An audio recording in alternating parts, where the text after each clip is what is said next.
वनस्थली चोकबाट बालाजु चोकबाट अनि त्यसपछि ढुङ्गेडाँडा चोक एकदमै नजिकको लोकेसन पोखरा टारमा है। टक्कै पार्किङ स्पेस एकदम ठुलो पार्किङ स्पेस, नयाँ घर भर्खरै बनेर फिनिसिङ भएको घर, मान्छे बस्दै बसेको छैन है, नयाँ घर हो। यहाँ चाहिँ टक्क टाइल मार्बल एकदम ब्युटिफुल तरिकाले बिछाएको छ। टक्क छिर्ने बित्तिकै यहाँ तपाईँले लेफ्ट साइडमा ठुलो बेडरुम है, अनि बेडरुमबाट टक्कै यहीँबाट किचनमा छिर्ने पनि छ। किचनमा आउनु अर्को बेड ढोका पनि छ, दुईवटा ढोका छ।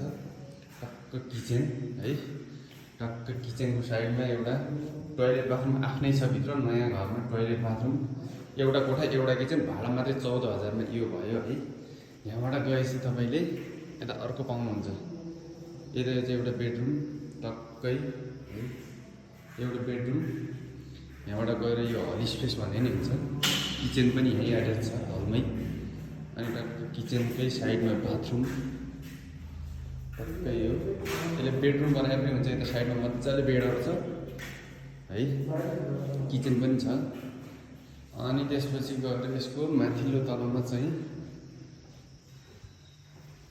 ठ्याक्कै त्यसको माथिल्लो तलमा आइसकेपछि तपाईँले टक्कै यहाँबाट फेरि सेम तलको जस्तै पाउनुहुन्छ है। यहाँ चाहिँ एउटा बेडरुम, फर्स्ट फ्लोरमा यो बेडरुम भयो। बेडरुमबाट यताबाट छिर्ने किचनमा जाने बेड ढोका यताबाट पनि छ यताबाट पनि छ है। तपाईँ जताबाट गए नि यहाँ एउटा अर्को बेडरुम है, अनि बेडरुमकै साइडमा टक्क ढोका खोलेपछि यहाँ किचन, अनि किचनकै साइडमा बेडरुम, दुईवटा कोठा एउटा किचन भने नि हुन्छ है, मजाले अट्छ। ल यहाँ बाथरुम, टोइलेट बाथरुम एकदम एट्र्याक्टिभ छ है, नयाँ घर हो, भर्खरै फिनिसिङ भएको, मान्छे नै बस्ने होइन, घरबेटी नबस्ने है फेरि। टक्कै यो भयो। अनि यसको माथिल्लो तलमा पनि छ है, यसको तपाईँ माथिल्लो तलमा गएपछि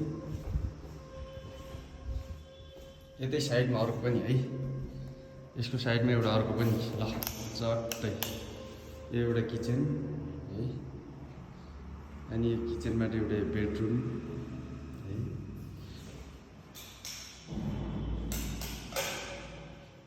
यो बेडरुम, यो अर्को बेडरुम, यो किचनमा साइडमा बाथरुम, यो टोइलेट बाथरुम भयो है। घर नयाँ हो भनिहालेँ। अनि यसको बाहिर बाल्कोनी पनि छ है, तपाईँले एउटा टक्क बाल्कोनी, एकदम ब्युटिफुल बाल्कोनी, चट्टै सानो बाल्कोनी रहेछ बाल्कोनी। अनि त्यसपछि